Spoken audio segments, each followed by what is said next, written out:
ሰላም ዝኸበርኩም ተኸታተልቲ መደብና ሕጂ ድማ ዩክሬን ኣብ ጸሊም ባሕሪ ዘባርዐተን ታንከራት ነዳዲ ሩስያ ዝብል ሒዘልኩም መፅእ ኣለኹ። ሰናይ ምክትታል። ሰብ ኣልቦ ነፈርቲ ዩክሬን ኣብ ጸሊም ባሕሪ ዝጓዓዛ ዝነበራ ነዳዲ ዝፀዓና ገዘፍቲ ታንከራት ነዳዲ ሩስያ ከም ዝዓነዋ ሰበስልጣን እታ ሃገር ገሊጾም።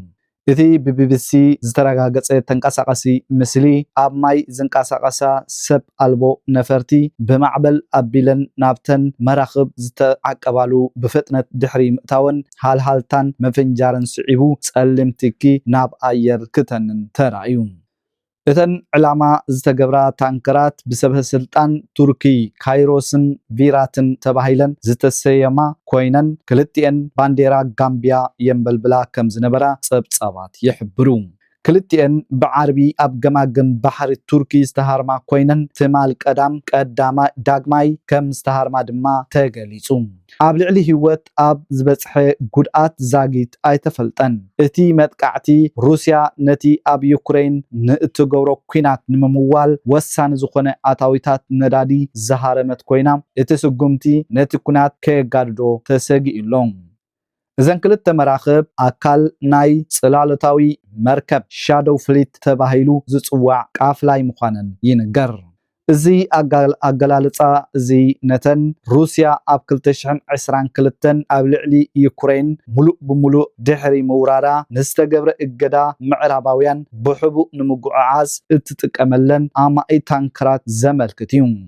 እቲ ጽላሎታዊ መርከብ ብዓቢኡ ኣረግቶት ዝቆመ ኮይኑ ብዙሓት ድሩት ዋንነት ወይ መድሕን ዘለወን እየን ተባሂለን።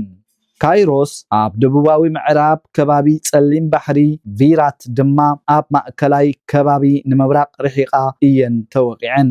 ክልቲአን ኣብ ዝርዝር እገዳ መራኽብ ከም ዘለዋውን መረዳእታታት ይሕብሩ። ምንጭታት ንቢቢሲ ዩክሬን ኣብ ዝሃብዎ ሓበሬታ ኣብቲ መጥቃዕቲ ሲቢቢ ዝበሃላ ሰብ ኣልቦ ነፈርቲ ኣብ ረብሓ ከም ዝወዓላ ሓቢሮም። እዚ ድማ ኣካል ኣገልግሎት ጸጥታ ዩክሬን ሰብ ኣልቦ ነፋሪት ሓይሊ ባሕሪ እዩ። ሰብ መዚ ቱርኪ ነተን መራኽብ ክሕግዝወን ከም ዝጸንሑን ብምግላጽ ክልተ ጀላቡ ቱርኪ ነቲ ኣብ ካይሮስ ዝተፈጥረ ባርዕ ከጥፍኦ እንተፈተና ዘርኢ ተንቀሳቐሲ ምስሊ ኣውፅኦም ኣለዉ። እቲ መጥቃዕቲ ዩክሬን ከም መጠንቀቕታ ዝርአ ኮይኑ ኣብ ጸሊም ባሕሪ ነዳዲ ሩስያ ዝፀዓና መራኽብ ብምዕራባዊ እገዳ ጥራይ ዘይኮነስ ብቐጥታ ዕላማ ናይ ምዃን ሓደጋ ከም ዘለወን ዘርኢ እዩ ተባሂሉ። ካብ ዞባ ካስፒያን ነዳዲ ዘጓዕዝ ዓቢ ቃፍላይ ኣብ ወደብ ጸሊም ባሕሪ ሩስያ ኖቮሮሲስክ ምጓዓዝ ከም ዝቋረጽን እዚ ድማ ብሰንኪ ብሰብ ኣልቦ ጀላቡ ዝበጽሐን መጥቃዕቲ ምዃኑ ተገሊጹሎም። ቃፍላይ ሻምብቆ ካስፒያን እቲ መጥቃዕቲ ኣብ ሓደ መዕርፎ ሻምብቆታት ርኡይ ጉድኣት ከም ዘውረደ ገሊጹሎም። ሩስያን ካዛኪስታንን ቀንዲ ወነንቲ ናይቲ ኩባንያ ኮይነን ብኸፊል ብኸም ኤክሶን ሞቢል፣ ሸቭሮንን ሸልን ዝኣመሰላ ምዕራባውያን ትካላት እውን ዝውነን እዩ። ምንቅስቓሳት ሰላም ኣብ ከማይ ኩነታት ኣሎ ንዝብል ድማ ፕረዚደንት ዩክሬን ቮሎዲሚር ዘለንስኪ ብሶኒ ኣብ ዝሃቦ መግለጺ ብላዕለዋይ በዓል ስልጣን ጸጥታ ሩስተም ኦሜሮቭ ዝምራሕ ልኡኽ ዝርርብ ንምቕጻል ናብ ኣሜሪካ ይኸይድ ከም ዘሎ ገሊጹሎም። ኤሜሮቭ ንልኡኽ ዩክሬን ዝመርሕ ኮይኑ እቲ ቅድሚ ሕጂ ዝነበረ መሪሕ ተደራዳሪ ጸላዊ ሓላፊ ስታፍ ዘለንስኪ አንድሪ የርማክ መርመርቲ ጽረ ብልሽውና ብዓርቢ ገዝኡ ድሕሪ ምፍታሽ ካብ ስልጣኑ ለቂቑሎም። እቲ ልኡኽ ዩክሬን ሰንበት ኣብ ፍሎሪዳ ምስ ሰበስልጣን ኣሜሪካ ክራኸብ ትጽቢት ይግበር። ፍሉይ ልኡኽ ፕረዚደንት ኣሜሪካ ዶናልድ ትራምፕ ሃገራት ስቲቭ ዊትኮፍ ድማ ዝመጽእ ሰሙን ኣብ ሞስኮ ዝርርብ ከካይድ እዩ ተባሂሉ።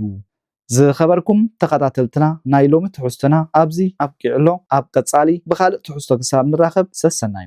ሰላም ዝኸበርኩም ተኸታተልቲ መደብና ሕጂ ድማ ዩክሬን ኣብ ጸሊም ባሕሪ ዘባርዐተን ታንከራት ነዳዲ ሩስያ ዝብል ሒዘልኩም መፅእ ኣለኹ።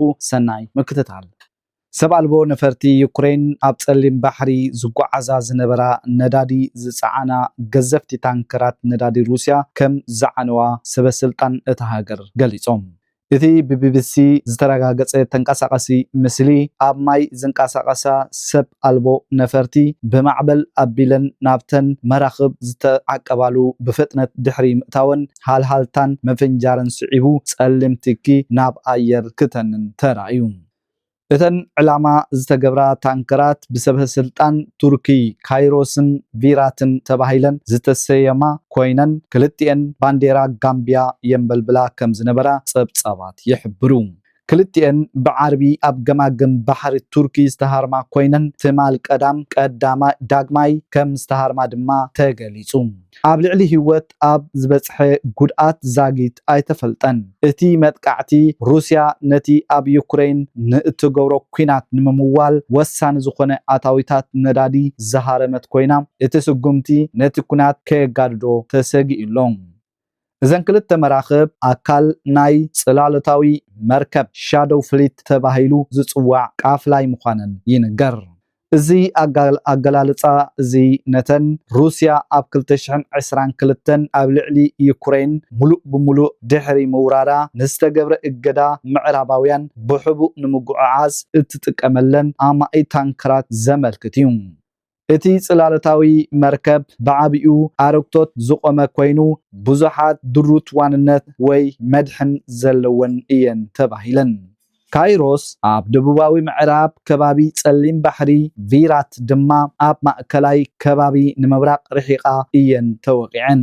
ክልቲአን ኣብ ዝርዝር እገዳ መራኽብ ከም ዘለዋውን መረዳእታታት ይሕብሩ።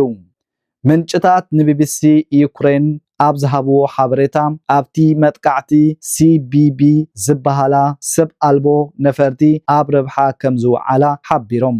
እዚ ድማ ኣካል ኣገልግሎት ጸጥታ ዩክሬን ሰብ ኣልቦ ነፋሪት ሓይሊ ባሕሪ እዩ።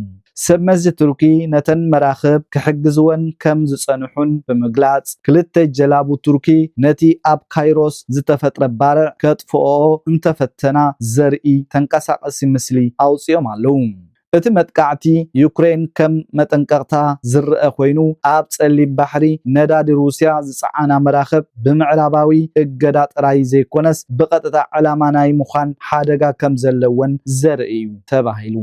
ካብ ዞባ ካስፒያን ነዳዲ ዘጓዕዝ ዓብይ ቃፍላይ ኣብ ወደብ ጸሊም ባሕሪ ሩስያ ኖቮሮሲስክ ምጓዓዝ ከም ዝቋረጽን እዚ ድማ ብሰንኪ ብሰብ ኣልቦ ጀላቡ ዝበጽሐን መጥቃዕቲ ምዃኑ ተገሊጹሎም። ቃፍላይ ሻምብቆ ካስፒያን እቲ መጥቃዕቲ ኣብ ሓደ መዕርፎ ሻምብቆታት ርኡይ ጉድኣት ከም ዘውረደ ገሊጹሎም። ሩስያን ካዛኪስታንን ቀንዲ ወነንቲ ናይቲ ኩባንያ ኮይነን ብኸፊል ብኸም ኤክሶን ሞቢል ሸቭሮን ሸልን ዝኣመሰላ ምዕራባውያን ትካላት እውን ዝውነን እዩ። ምንቅስቃሳት ሰላም ኣብ ከማይ ኩነታት ኣሎ ንዝብል ድማ ፕሬዚደንት ዩክሬን ቮሎዲሚር ዘለንስኪ ብሶኒ ኣብ ዝሃቦ መግለጺ ብላዕለዋይ በዓል ስልጣን ጸጥታ ሩስተም ኦሜሮቭ ዝምራሕ ልኡኽ ዝርርብ ንምቕጻል ናብ ኣሜሪካ ይኸይድ ከም ዘሎ ገሊጹሎም። ኤሜሮቭ ንልኡኽ ዩክሬን ዝመርሕ ኮይኑ እቲ ቅድሚ ሕጂ ዝነበረ መሪሕ ተደራዳሪ ጸላዊ ሓላፊ ስታፍ ዘለንስኪ አንድሪ የርማክ መርመርቲ ጽረ ብልሽውና ብዓርቢ ገዝኡ ድሕሪ ምፍታሽ ካብ ስልጣኑ ለቂቁሎም። እቲ ልኡኽ ዩክሬን ሰንበት ኣብ ፍሎሪዳ ምስ ሰበስልጣን ኣሜሪካ ክራኸብ ትጽቢት ይግበር። ፍሉይ ልኡኽ ፕሬዚደንት ኣሜሪካ ዶናልድ ትራምፕ ሃገራት ስቲቭ ዊትኮፍ ድማ ዝመጽእ ሰሙን ኣብ ሞስኮ ዝርርብ ከካይድ እዩ ተባሂሉ። ዝኸበርኩም ተኸታተልትና ናይ ሎሚ ትሕዝቶና ኣብዚ ኣብቂዕሎ ኣብ ቀጻሊ ብኻልእ ትሕዝቶ ክሳብ ንራኸብ ሰሰናዩ።